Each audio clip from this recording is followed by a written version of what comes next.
अस्सलाम वालेकुम, मैं हूं दीन इम्तियाज़ और आप देख रहे हैं तख्तियाँ ऑनलाइन। हमारे जिस्म का पूरा प्रोग्राम हमारे डीएनए में मौजूद होता है।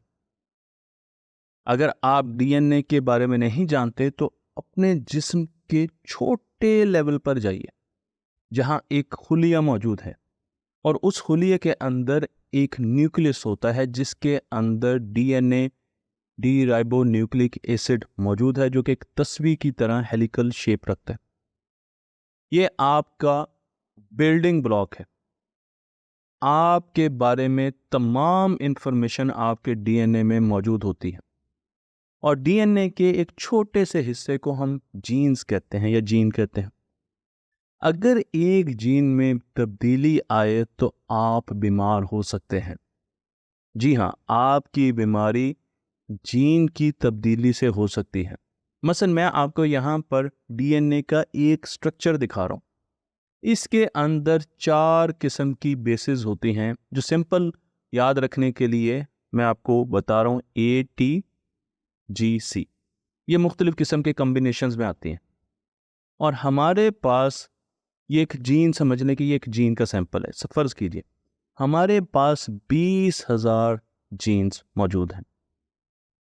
उन जीन्स में से किसी एक जगह भी अगर A की बजाय T आ जाता है तो हमें एक बीमारी हो जाएगी जिसे सिकल सेल बीमारी कहते हैं, सिकल सेल डिजीज कहते हैं।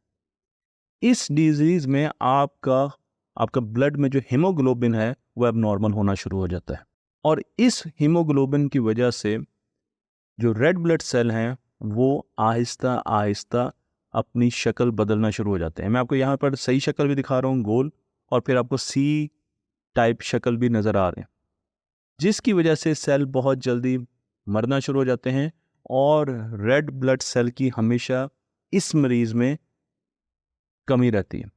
तो इसे सिकल सेल डिजीज कहा जाता है और अब सिकल सेल डिजीज का हल या उसकी शिफा को तलाश कर लिया गया है। ऐसी एनोमलीज को अब हम दोबारा उन जीन्स को जाकर ठीक कर सकते हैं और ये काम जेनेटिक थेरेपी के अंडर होता है, यानी इसे जेनेटिक थेरेपी कहा जाता है, यानी हम जीन्स को ठीक करने। तो अगर सिकल सेल की जीन को हम ठीक कर लेते हैं तो इस बीमारी से बच्चा और आदमी बाहर आ सकता है। और ये काम किया है डॉक्टर डेविड विलियम, जो कि बोस्टन चिल्ड्रन हॉस्पिटल में काम करते हैं। उन्होंने बहुत सी जीन्स थेरेपी की, उनकी तकरीबन ज़्यादातर थेरेपीज़ नाकाम हुई हैं, बल्कि कुछ थेरेपीज़ तो बहुत ज़्यादा नाकाम हुई और अखबारात की जीनत भी बनी। मसलन 1999 में 1999 में उन्होंने एक जेनेटिक थेरेपी की और उसमें एक बच्चे को लिवर का इशू था। इस बच्चे का नाम था जेजी गिजिंगर, उम्मीद है मैं ये नाम सही ले रहा हूँ, जेजी गिजिंगर। 18 साल का ये बच्चा है, आपको तस्वीर यहाँ पर नज़र आ रही है, और इसके लिए एक जेनेटिक थेरेपी बनाई गई। लेकिन जब वो जेनेटिक थेरेपी इसको दी गई तो इसके इम्यून सिस्टम ने सख्त मुज़ाहमत का आगाज़ कर दिया। उस जेनेटिक थेरेपी की डिलीवरी व्हीकल जिसके ज़रिए वो जिस्म के अंदर दाखिल की गई, उसके लिए, उस जीन के लिए उसने सख्त मुज़ाहमत का आगाज़ किया और इस बच्चे की डेथ हो गई, जिसकी वजह से ये अखबारों में आया और बहुत ज़्यादा। तो उस वक्त से लेकर उसके बाद जीन थेरेपी को काफ़ी ज़्यादा ब्रेक लगी, लेकिन अब डॉक्टर साहब ने जीन थेरेपी में दोबारा जान डाली है। इन्होंने इस वक्त एक जीन थेरेपी का आगाज़ किया है जिसे ALD डिजीज़ के लिए इस्तेमाल किया जाता है। इस डिजीज़ में इसका नाम है एडिनोलिकोडिस्ट्रॉफी। इस जीन में जो X क्रोमोसोम है उसमें आपको एक डिफेक्टिव जीन नज़र आती है और उसकी वजह से जो बच्चे, लड़के स्पेशली, क्योंकि X क्रोमोसोम है, 6 से 7 साल में इस बीमारी का शिकार हो जाते हैं। जब वो इस बीमारी का शिकार होते हैं तो उनकी आंखें आहिस्ता आहिस्ता अपनी नज़र खोना शुरू कर देती हैं, उसके साथ उन्हें चबाने में मसले आते हैं, उनको पढ़ने में मसले आते हैं, लर्निंग एबिलिटी ख़त्म हो जाती है, बहरे होना शुरू हो जाते हैं, अपना बैलेंस नहीं रख सकते, वॉमिटिंग, फटीग, थकन, यानी बच्चा आहिस्ता आहिस्ता मौत के मुंह में जाना शुरू हो जाता है। सिंपल वर्ड्स में मैं आपको ये बता रहा हूँ। और ऐसा ही हुआ 2 भाइयों के साथ। मैं आपको यहाँ पर ALD बीमारी से लड़ने वाले दो भाइयों की कहानी सुनाने जा रहा हूँ। एक भाई जिसका नाम है ब्रैंडन, जो कि बड़ा था, और छोटा भाई जिसका नाम है ब्रायन। ब्रैंडन डॉक्टर साहब तक उसको ये बीमारी हुई, उसके घर वालों को मालूम ही नहीं हुआ, और उसकी वजह से वो उस एज में पहुंच गया जब इस बीमारी का क्योर नहीं किया जा सकता। ये बीमारी क्यों होती है? उसकी वजह यह है कि आपकी एक जीन म्यूटेट कर जाती है, यानी उसमें चेंजेस आ जाती हैं, और वो जो जीन है उसका नाम है ABCD-1। इस जीन को चेंज होने से हमारे माइक्रोग्लाइल सेल्स, हमारे दिमाग में, अगर आसान करके बताया जाए तो दो किस्म के मुख्तलिफ सेल्स होते हैं। एक न्यूरॉन्स होते हैं। न्यूरॉन्स दिमाग की ट्रांसमिशन को, सिग्नल एक जगह से दूसरी जगह लेके जा रहे हैं, उसको रिप्रेजेंट करते हैं। जबकि दूसरे ग्लाइल सेल्स होते हैं जो कि उसकी मेंटेनेंस के लिए, उसकी सफाई के लिए, सुथराई के लिए काम कर रहे होते हैं। तो जिस बच्चे को ये बीमारी है, उसकी वो जीन जो कि माइक्रोग्लाइल सेल से ताल्लुक़ रखती है, उसमें डिफेक्ट आ जाता है। तो उसके माइक्रोग्लाइल सेल्स प्रॉपर तरीके से काम नहीं करते। तो यानी उसका दिमाग ही समझ लें कि प्रॉपर तरीके से काम नहीं करता। अब ऐसे मसले को हल करने के लिए ज़रूरी है कि हम उस जीन को जाकर ठीक कर सकें। पहला क्योर जो शुरू में होता है वो तो ये होता है कि हम ब्लड स्टेम सेल्स से ट्रांसप्लांट करें। आप ये जानते हैं कि स्टेम सेल्स हमारी रीढ़ की हड्डी के अंदर मौजूद होते हैं। स्टेम सेल्स वो सेल्स होते हैं जिनसे मुख्तलिफ किस्म के ऑर्गन्स के सेल्स बाद में बन सकते हैं। इस रिसर्च में ये बताया गया है कि स्टेम सेल थेरेपी की वजह से ये बच्चे कुछ बेहतर फील करना शुरू कर देते थे, लेकिन उसकी वजह क्या है आज तक ये पता नहीं चल सका। ये थेरेपी अब शुरू कैसे होगी जो डॉक्टर साहब ने करना है? उस थेरेपी में सबसे पहले आप ब्लड लेंगे। ब्लड लेकर उससे स्टेम सेल्स इकट्ठे करेंगे। तो जो आपने स्टेम सेल्स ले लिए, उसमें आप हेल्दी जीन दाखिल करेंगे जो कि आपके ग्लाइल सेल्स को सही रखती है। वो जीन आपने उसके अंदर डाल देनी है, उन स्टेम सेल्स के अंदर आपने डाल देनी है। मैं आपको ये बता दूं कि स्टेम सेल्स दिल के सेल्स भी बनाते हैं, मसल के सेल्स भी बनाते हैं। ये ऐसे सेल्स होते हैं जो कि जैसे जैसे टाइम बनता है तो ये अपनी असल शक्ल की तरफ चले जाते हैं। ये आपके दिमाग के सेल्स भी बनाते हैं, ये आपके स्किन के सेल्स भी बनाते हैं, तो मुख्तलिफ किस्म के सेल्स बनाते हैं। तो उसकी जो बेसिक कह लें कि जो कंपोनेंट है वो स्टेम सेल्स हैं। अब वायरस एक लिया जाता है और उसके अंदर इस जीन को डाला जाता है। ये जो स्टेम सेल्स है ना, इस जीन को डाला जाता है और उसके साथ एक और जीन को डाला जाता है जिसे क्रिस्पर कहा जाता है।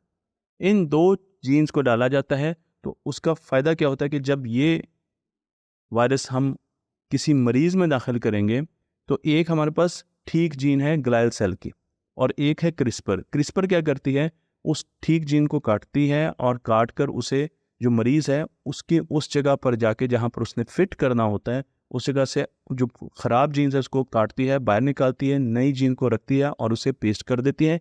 इसे कहते हैं कट कॉपी पेस्ट। तो क्रिस्पर इसलिए वायरस के अंदर डालकर उसे मरीज़ तक लेकर जाया जाता है। अब हमने जीन्स तो रिप्लेस कर दी। अब जीन्स क्या करेगी कि वो जब स्टेम सेल्स नए बनेंगे तो वो अच्छे स्टेम सेल्स लेकर आएगी और उसके ज़रिए फिर ग्लाइल सेल्स बेहतर बनेंगे। अब नए स्टेम सेल्स कैसे लेके आने, उसके लिए कीमियोथेरेपी की जाती है। तो जब कीमियोथेरेपी की जाती है तो रेडिएशंस की वजह से जो बोन मैरो है वो आहिस्ता आहिस्ता उसकी डेंसिटी कम होना शुरू हो जाती है। आप यहाँ पे भी देखते हैं तो आपको नज़र आता है कि वो रेडिएशन की वजह से स्टेम सेल्स कम होना शुरू हो जाते हैं, जगह बन जाती है। फिर कीमोथेरेपी से बच्चों को बाहर निकाल लिया जाता है। अब स्टेम सेल्स दोबारा बनना शुरू हो जाते हैं, लेकिन अब नए स्टेम सेल्स आ रहे हैं और जो नए स्टेम सेल्स आ रहे हैं उनमें वो डिफेक्ट नहीं है। तो वहाँ से जो स्टेम सेल्स, जो बोन मैरो से स्टेम सेल मिल रहे हैं, वो जब अब टाइम के साथ मुख्तलिफ हार्ट के स्टेम सेल्स भी बनेंगे, मसल्स के भी बनेंगे, स्किन के भी बनेंगे। तो ये स्टेम सेल्स जब ब्लड के ज़रिए ग्लाइल सेल्स के पास जाएंगे, अब ग्लाइल सेल्स, ये स्टेम सेल्स जो नए हैं, अब ये वैसे ग्लाइल सेल्स नहीं बनाएंगे जो कि डिफेक्टिव थे, जो कि सही नहीं थे। अब कि ये हेल्दी ग्लाइल सेल्स बनाएंगे और जब हेल्दी ग्लाइल सेल्स आपके पास होंगे तो वो पूरा का पूरा काम करना शुरू कर देंगे। इन बच्चों को 3 महीने तक थेरेपी में रखा गया। 17 बच्चे लिए डॉक्टर साहब ने, 3 महीने तक उनकी थेरेपी की। उसके बाद उनको मॉनिटर किया गया। 15 बच्चों में ये बीमारी ख़त्म हो चुकी थी। आप यकीन जानिए, ये इतनी ख़तरनाक बीमारी है जो बच्चों को मौत के मुंह में ले जाती है। 15 बच्चों में ये बीमारी ख़त्म हो गई, उनको रिलीज़ कर दिया गया, जबकि 2 बच्चों पर मज़ीद टेस्ट किए जा रहे हैं। यहाँ पर यह बताना ज़रूरी है कि जो बड़ा भाई है वो तो इस बीमारी के उस हिस्से में पहुँच चुका है जो कि वापस नहीं आ सकता। माँ बाप को भी पता है कि हमारा बड़ा बच्चा वापस नहीं आ सकता, लेकिन उसकी माँ का ये कहना है कि मेरा बड़ा बच्चा मेरे लिए हीरो है। क्यों? क्योंकि उसकी वजह से हम बर वक्त तशखीस कर पाए और अपने छोटे बच्चे को बचा सके। तो जो छोटे बच्चे की ज़िंदगी है वो मेरे बड़े बच्चे की वजह से है, और मेरा बड़ा बच्चा अपने छोटे भाई का एक सेवियर है, उसकी जान बचाने वाला है, उसकी जान की हिफाजत करने वाला है। बहुत ही ज़्यादा इमोशनल सीन है इस जगह पर, लेकिन ये एक बहुत बड़ी रिसर्च है, बहुत बड़ा एक्सपेरिमेंट है, जिसके ज़रिए पहली मरतबा हमने ऐसी बीमारी का इलाज किया है जिसका इलाज इससे पहले मुमकिन नहीं था। और हमने जीन को, यानी हमारे इंस्ट्रक्शन सेट को जाकर चेंज किया है, जिसकी वजह से जो बॉडी में मसले आ रहे थे वो खुद ब खुद ठीक होना शुरू हो गए। तो जेनेटिक थेरेपी या जीन थेरेपी मुस्तकबिल में आपको बहुत ज़्यादा नज़र आएगी, और ये एक नई थेरेपी है जिसके ज़रिए लोगों को ठीक किया जाएगा। यहाँ पर मैं ये बात वाज़े करता जाऊँ कि ना तो मैं डॉक्टर हूँ और ना ही मैं किसी किस्म की थेरेपी करता हूँ, बल्कि मैं एक साइंस कम्युनिकेटर हूँ जिसका काम यह है कि वो साइंस के नए नए तजर्बात को देखे, रिसर्च पेपर्स को पढ़े और उनको आसान करके आम फहम ज़ुबान में लोगों तक, आम लोगों तक, पब्लिक तक लेके आ सके। ऐसे साइंस कम्युनिकेटर बाहर की दुनिया में बहुत ज़्यादा मौजूद होते हैं, आपने उनकी बड़ी बड़ी डॉक्यूमेंट्रीज़ भी देखी होंगी।